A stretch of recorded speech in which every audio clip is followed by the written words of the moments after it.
అతి భారీగా మొక్కజొన్న పంట పండింది. అంటే వానాకాలం పూర్తిగా రైతు నష్టపోయినరు. అదేవిధంగా మాగిందన్న పండించుకుందామనే ఉద్దేశంతో మంచిగా రైతు కష్టపడి పంట పండించుకుంటే ఈరోజు దాదాపు 4 రోజులు అవుతుంది. మొక్కలు కోసి గుడక ఆడ కావలు వండుకోవాలన్నా రాత్రిపూట వర్షం సాయంత్రం అయితే రైతుకు ఈ యొక్క వర్షం బాధ ఎక్కువైపోయింది. ఏమాత్రం వర్షం పడ్డా మొలకొస్తుంది. అందుకొరకు తీవ్రంగా నష్టపోతారు. మేము కూడా కొన్ని రోజులు వెయిట్ చేశాం. టీఆర్ఎస్ పార్టీ తరఫున వెయిట్ చేశాం. వీళ్ళకు సిద్ధశుద్ధి ఉందా లేదా రైతుల తరఫున చూద్దామని చూసి అదేవిధంగా మా గౌరవ మాజీ ఎమ్మెల్యే బీరే హర్షవర్ధన్ రెడ్డి గారి ఆదేశాల మేరకు ఈ మండలంలో రైతులు కూడా అతి భారీగా ఉన్నారు.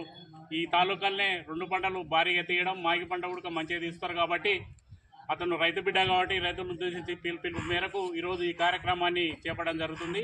అదేవిధంగా పప్పు శనగ ఉంది. పప్పు శనగ ఒక చిన్న వర్షం పడ్డా కానీ అది ఎందుకు అని కాకుండా మొలకొస్తుంది కాబట్టి ఈ యొక్క రాష్ట్ర ప్రభుత్వానికి అనుకోండి, ప్రస్తుతం ప్రాతినిధ్యం వహిస్తున్న మంత్రివర్యులు జూపల్లి కృష్ణారావు గారి కొడుక తీవ్రంగా ఈ విషయంలో హెచ్చరిస్తున్నాం, ఖండిస్తున్నాం.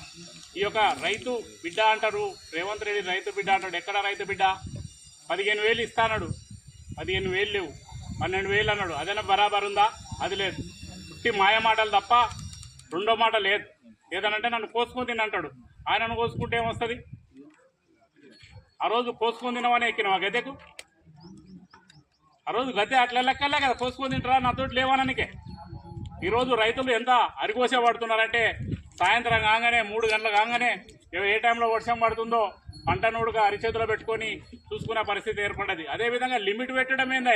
రైతు పండించిన పంటకు లిమిట్ పెట్టడం ఏంది? 25 క్వింటాలు కొంటాం ఎకరాకి, 20 క్వింటాలు కొంటాం అనేది. ఇంకోటి మాగి పంట భారీగా వచ్చింది. లిమిట్ లేకుండా ప్రతి ఎకరా గింజ కొనాల్సిందే. లిమిట్ అనేది ఏంది? శనగలుడికి ఎకరకు 7 క్వింటాలు అనేది ఏంది? ఎంత పండుతుంది అంత కొనండి. గత ప్రభుత్వం ఈ లిమిట్ పెట్టిందా? ఒకసారి ఆలోచించండి. మేము రైతు ప్రభుత్వం అంటారు. ఎక్కడ రైతు ప్రభుత్వం? రైతే రాజు అంటారు. ఈ గొంతు కోయడానికా? మనసులో ఎట్లయినా గొంతు కోస్తావు కృష్ణారావు, రైతులకు గొంతు కోయక. అందుకొరకి మీకు ఏమాత్రం సిద్ధశుద్ధున్నా ఈ మండలంలో అతి భారీగా రైతులు ఉన్నారు.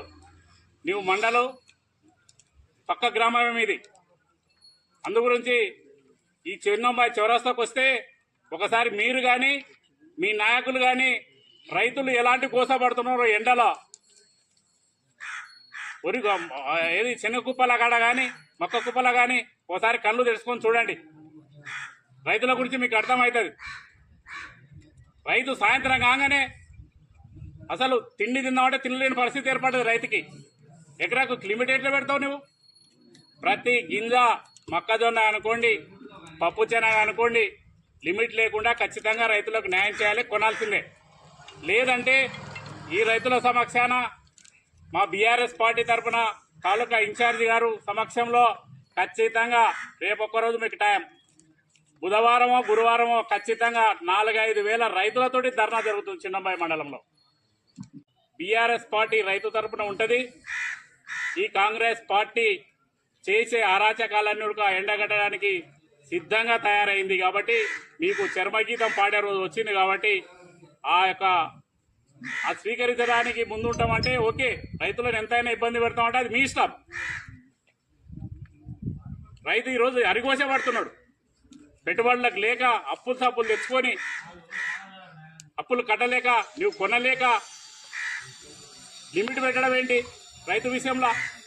అందుకొరకు లిమిట్ లేకుండా ఖచ్చితంగా ప్రతి గింజ కొనాల్సిందే. ఒక పప్పు శనగ కాకుండా మొక్కజొన్న, మిగతా వరి కానీ ఏదైనా కానీ రైతు పండించిన ధాన్యాన్ని ప్రతి గింజను ఖచ్చితంగా ఈ గవర్నమెంట్ కొనాలి. సకాలంలో డబ్బులు రైతుకు చెల్లించాలని ఈ యొక్క బీఆర్ఎస్ పార్టీ తీవ్రంగా ఆ విధంగా మీకు రిక్వెస్ట్ అనుకోండి. తర్వాత మీకు అర్థమవుతుంది ఏందనేది, ఏం జరుగుతుంది, తర్వాత మీకు ఏ రకంగా బుద్ధి చెప్తారు ఈ రైతులకు మీకు అర్థమవుతుంది. కాబట్టి ఇప్పుడు కూడా ఈ సెంటర్ చిన్నంబాయి సెంటర్ను కూడా అయ్యర్పల్లె సెంటర్ పాయింట్ తీసుకోండి మండలంలో. ఎందుకంటే ట్రాన్స్పోర్టేషన్ దానికి ప్రాబ్లం లేకుండా రైతు కూడా రూపాయి భారం పడకుండా జరుగుతుంది. కాబట్టి అయ్యవారిపల్లె సెంటర్ తీసుకుంటే ట్రాన్స్పోర్టేషన్కి ఈజీగా ఉంటుంది కాబట్టి రైతు కూడా రూపాయి తగలకుండా ప్రతి విలేజ్కి వచ్చి కళ్ళముల్లే కొనుక్కునే ప్రయత్నం చేయాలని మా యొక్క డిమాండ్.